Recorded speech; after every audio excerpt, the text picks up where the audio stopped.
državnem zboru nadaljujejo z redno sejo. Danes so se poslanci ukvarjali s predlogom novele zakona o trošarinah, ki je del ukrepov za zapolnitev proračunskega izpada po razveljavitvi nepremičninskega davka.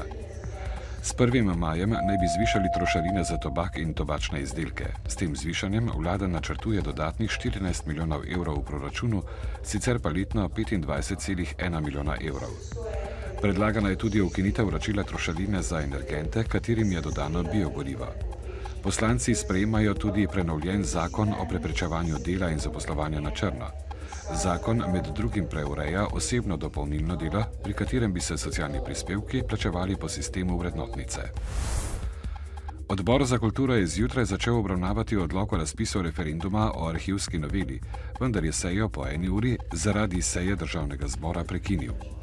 Potem, ko je Ustavno sodišče razveljavilo prejšnji odlok, ki je za izvedbo referenduma predvideval 4. maj, imajo člani odbora zdaj pred seboj odlok, po katerem bi bil referendum 25. maja. Člani odbora iz vrst PS, SD in Desus pa so nanj vložili še 2 dopolnili, s katerima predlagata, da bi referendum izvedli 2 tedna pozneje, to je 8. junija oziroma 2 tedna po evropskih volitvah, ki bodo 25. maja. Hkrati predlagajo, da bi roki za volilna opravila začeli teči 28. aprila.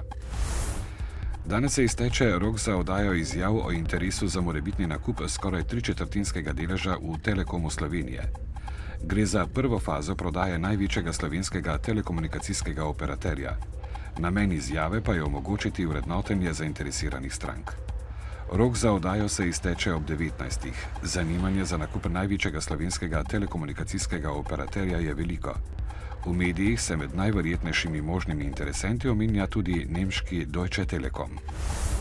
Perutnina Ptuj je z bankami vendarle sklenila usklajevalni sporazum o reprogramu posojil do konca letošnjega leta. Kot je pojasnil prvi mož Perutnine Roman Glaser, so se s sporazumom s konzorcijem bank, ki ga vodi Abanka, aranžmaje uredili na način, ki zagotavljajo odplačevanje obresti in glavnic. V Perutnini Ptuj podrobnosti sporazuma ne razkrivajo, saj naj bi to bila v skladu z dogovorom poslovna skrivnost. Ob današnjem mednarodnem dnevu ozaveščanja o hrupu na Nacionalnem inštitutu za javno zdravje opozarjajo, da hrup v vrtcih med drugim vpliva na otrokov jezikovni razvoj in učenje, povzroča pa tudi stres ter občutek nemoči. Mnogi vzgojitelji in vzgojiteljice v slovenskih vrtcih menijo, da zvočno okolje v njihovih vrtcih ni najboljše.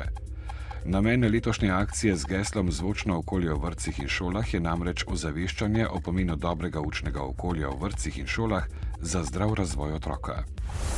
Drevi bo v 76 krajih po Sloveniji in zamejstvu potekala noč knjige, zvrstilo pa se bo kar 260 dogodkov. Prvo slovensko noč knjige, ki poteka ob svetovnem dnevu knjige in avtorskih pravic, bodo slavesno odprli ob 18. v Narodni in univerzitetni knjižnici, kjer bo potekala okrogla miza o knjigi, besedi in njunem pomenu. UNESCO dan knjige in avtorskih pravic, ki je priložnost za praznovanje prispevka avtorjev in knjig k globalni kulturi, bodo obeležili po vsem svetu.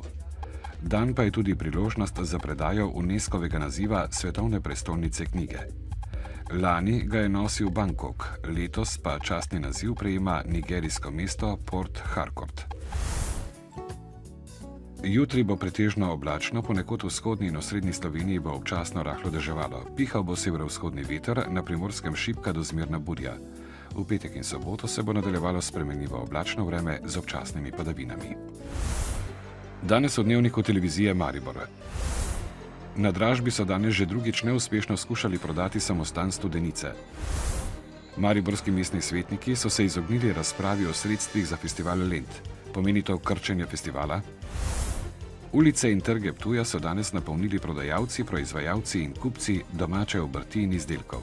Novice s Štajerske, Pomurja in Koroške ob 18.